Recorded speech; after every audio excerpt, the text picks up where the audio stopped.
Oi, pessoal, tudo bom? Uma queixa muito comum que eu tenho dos meus pacientes é: minha vida não faz sentido, eu não tenho sentido para viver, minha vida é vazia. E essa queixa é muito comum e nós vivemos uma epidemia atual de falta de sentido na vida.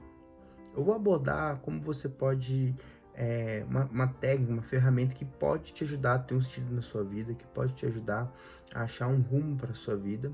E você não vai precisar acreditar em nada radical, em nada místico, em nada irracional, tudo de maneira ponderada, equilibrada e racional. Eu vou usar um pouco de filosofia oriental, experiência da minha vida, experiência com os pacientes. Eu vou usar bastante desse livro aqui, Ryan Holiday, que é um filósofo estoico, Obstáculo ao Caminho, um livro muito bom. Então fica comigo e vamos lá.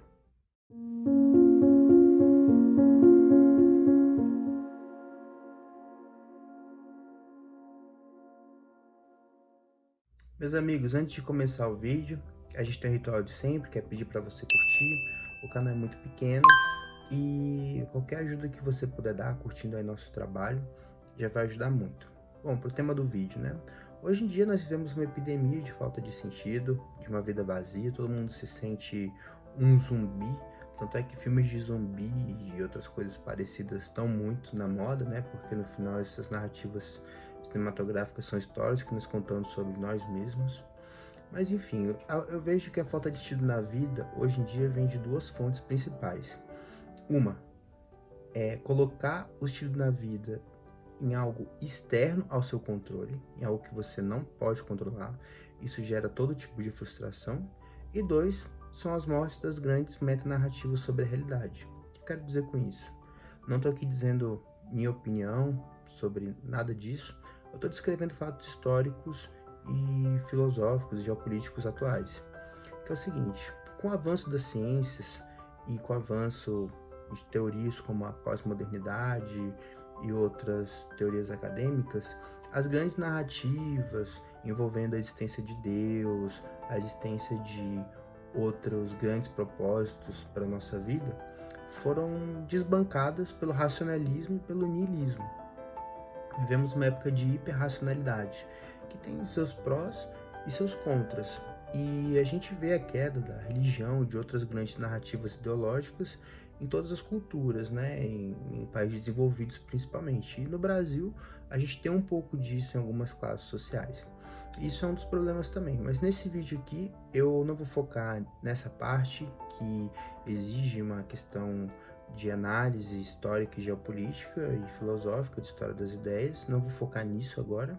Eu vou focar numa outra coisa. Muitas pessoas colocam o sentido da vida delas em coisas que elas não podem controlar, em objetivos externos. Elas são muito obcecadas em fama, status, companheiros bonitos, uma vida perfeita. E isso é um resultado certo para se frustrar. Eu vou explicar como é que você pode sair dessa armadilha. O que eu quero dizer com colocar o objetivo da vida em coisas fora do nosso controle? Olha, um amigo meu chegou assim para mim e falou: olha, Thiago, eu tô com uma dificuldade profissional, eu quero alcançar essa profissão aqui e talvez eu não tenha habilidades suficientes para exercer essa profissão. E essa profissão que eu quero exercer é o sentido da minha vida, eu não sei o que eu vou fazer se não conseguir isso. E tem um erro muito grande nisso aí, né? Porque ela tá colocando, essa pessoa tá colocando todo o sentido, depositando todo o sentido da vida dela em algo completamente fora do controle dela. E aí você me pergunta: Thiago, então eu não devo mais alcançar objetivos, eu não devo mais procurar vencer na vida ou algo assim? E não é esse o ponto. O ponto é você focar em, no seu interior, na reação das coisas da vida, e os objetivos externos são mais uma forma de você treinar seu próprio interior. Eu vou dar um exemplo aqui, que é o seguinte: vamos supor que tem 3 pessoas que querem virar médicas, né? Eu fiz vestibular para medicina, eu lembro que era muito concorrido, tinham pessoas lá que estavam há 7 anos tentando, há 5 anos tentando. Eu consegui com 1 ano e meio. É difícil a pessoa conseguir em um semestre, acontece também, mas geralmente vamos botar um período de 1 ano aí para conseguir. Tem muitos contextos sociais, tem pessoas que têm ajuda dos pais, tem pessoas que têm que trabalhar, então varia um pouco. Vamos supor que tem 3 pessoas que querem ser médicas, né? Aí a primeira vai lá e fala assim, não, eu quero muito ser médico, e consegue o gabarito da prova, né? Consegue o gabarito da prova comprando no mercado negro. Ah, isso não acontece. Acontece, a gente já viu vários casos aí no Brasil de pessoas que compraram vestibular. Acho que até aqui na minha cidade teve um vestibular que pessoas compraram resultados. E esses foram o que a gente ficou sabendo que foram pegos. Mas você acha que não tem nenhuma minoria aí de pessoas que realmente compraram diploma de medicina e ninguém sabe? Cara, deve ter. Então, essa pessoa fez isso. Aí ela conseguiu, virou médico, conseguiu o objetivo externo dela. Aí tem uma outra pessoa que às vezes foi até oferecida a mesma coisa, ela fala, não, eu vou lá, eu vou estudar e eu vou conseguir virar médico por conta própria. Ela vai lá, estuda e tudo mais, faz todo o sacrifício e vira médica. E uma terceira que estuda bastante, não tem inteligência suficiente para passar em medicina. A gente sabe que a inteligência, em parte, treinamento, mas em parte também ela vem de características biológicas inatas, ou se você não acredita nisso, a gente pode até dizer que ela tinha que trabalhar e estudar ao mesmo tempo, e ficou muito difícil para ela manter isso, ela não conseguiu passar, mas aí ela, com os estudos que ela acumulou ali, ela foi fazer uma faculdade de biologia e tudo mais, e tá fazendo biologia ali.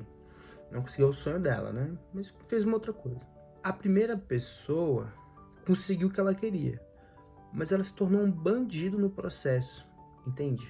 A segunda pessoa conseguiu o que ela queria, mas ela se tornou mais virtuosa no processo. Ela ganhou conhecimento, ela ganhou disciplina. Vamos supor que ela vai esquecer tudo que ela aprendeu ali pro vestibular. Tanto faz. Porque o vestibular no Brasil é meio irracional mesmo. Você aprende fórmulas matemáticas ali e tudo mais, que você não vai usar.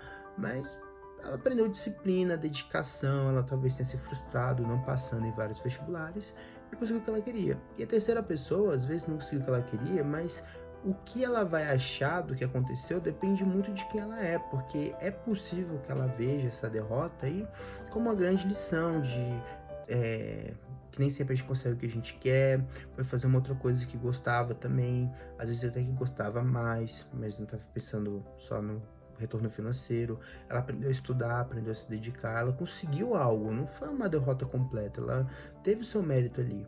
E o que é importante quando a gente busca um objetivo? A gente não busca o objetivo para alcançar o objetivo. Esse objetivo que a gente tenta alcançar, ele é só uma mira para a gente tentar superar nossos próprios limites. O foco do destino da sua vida tem que estar dentro de você. Você pode conseguir o que você quer se corrompendo, fazendo mal, se tornando uma pessoa vil, mentindo, ou você pode conseguir o que você quer se aprimorando, falando a verdade, se tornando uma pessoa melhor. Então, assim, não importa a situação que a vida te apresentar, o mais importante não é se você vai vencer ou não. Você vai tentar vencer ali, porque realmente é muito bom a gente estar em estados melhores. Mas o foco, o segredo para você ter sentido na sua vida é você focar assim, não, aconteceu essa situação difícil aqui, e o que importa para mim, eu tenho esse obstáculo, não é se eu vou conseguir ou não, é quem eu vou virar no processo. A ideia aqui é que você está subindo uma montanha não para chegar ao topo, mas para suas pernas ficarem mais fortes no processo. Minha vida ficou muito mais leve depois que eu comecei a colocar o foco do controle dentro de mim e não fora. E essa pessoa que estava falando comigo, que o estilo da vida dela era alcançar tal coisa, ou que o estilo da sua vida é namorar tal pessoa, alguma coisa assim, você está destinado a sofrer muito, porque o destino não está no nosso controle. Você pode conseguir o que você quer ou não, a vida é grande demais, ela é muito maior que qualquer ser humano. Nós temos nossos destinos, você pode querer ser um jogador de futebol e sua perna quebrar, você pode querer ser um artista e ficar cego, você pode dizer que da sua vida é seu filho e ele acabar morrendo, você pode dizer que é tal pessoa e deixar de se apaixonar por ela, ou ela te trair ou qualquer coisa. Então, assim, o mundo ele é muito incerto, ele é um fluxo constante de impermanência. Então a gente não pode botar as nossas fichas em algo que não está na gente. A gente pode controlar as nossas reações, como a gente vai ser honrado, verdadeiro, dedicado, corajoso, resiliente em cada situação da vida. E não só a gente vai conseguir o que a gente quer ou não. Eu fiz 2 vídeos sobre esse tema já, que eu vou deixar aí na tela, vai aparecer, e também na descrição do vídeo, que um é sobre a importância de dizer a verdade em todas as situações, e o outro é sobre como ter coragem em momentos difíceis. E eu digo isso não porque eu seja perfeito, mais verdadeiro que alguém, mais verdadeiro que você, mais corajoso que você ou que alguém, não, são só experiências que eu estou compartilhando. Sêneca mesmo dizia, olha, eu não sou mais sábio que ninguém. Sêneca foi um filósofo estoico romano. Eu, na verdade, sou um paciente contando meus progressos para outros pacientes. E é muito assim que eu me sinto, eu sou um paciente contando para vocês as coisas que eu vivo, que me ajudaram a ter coragem em situações difíceis, a falar a verdade em momentos difíceis. Então eu vou deixar o link aí para vocês e vocês dão uma conferida lá também. E por fim, vamos falar aqui do livro que embasou toda essa discussão, que essas ideias vêm muito desse livro, que foi um livro que me ajudou num momento muito difícil, quando eu descobri que eu tinha bipolaridade, né, que no início foi até um diagnóstico de esquizofrenia, que é um diagnóstico muito mais duro, que foi esse livro aqui, O Obstáculo é o Caminho, do filósofo estoico Ryan Holiday. Ele é um filósofo que ainda está vivo. E eu vou ler aqui uma passagem desse livro para vocês entenderem a ideia do livro. Bom, então aqui no livro o Ryan Holiday está falando do filósofo estoico Marco Aurélio, que foi imperador romano no século II, né, depois de Cristo. E também esse imperador romano foi um filósofo que deixou uma obra pra gente, Meditações, que foi a única obra que ele deixou, né, que era um diário que ele escreveu para si mesmo. Ele nem deveria ser publicado, ele não escreveu para ser publicado, ele escreveu para ele mesmo e para alguns amigos mais íntimos. Talvez, né? Talvez tenha sido só para ele mesmo. Mas ele conta aqui uma passagem muito interessante desse livro que eu vou ler aqui para vocês. Nossas ações podem ser impedidas, mas não há como impedir nossas intenções ou disposições, porque podemos conciliar e adaptar. A mente adapta e converte a seus próprios propósitos o obstáculo à nossa atuação. Aí entra o Ryan Holiday, né? E fala. Então ele concluiu com as palavras vigorosas destinadas a se tornarem um aforismo.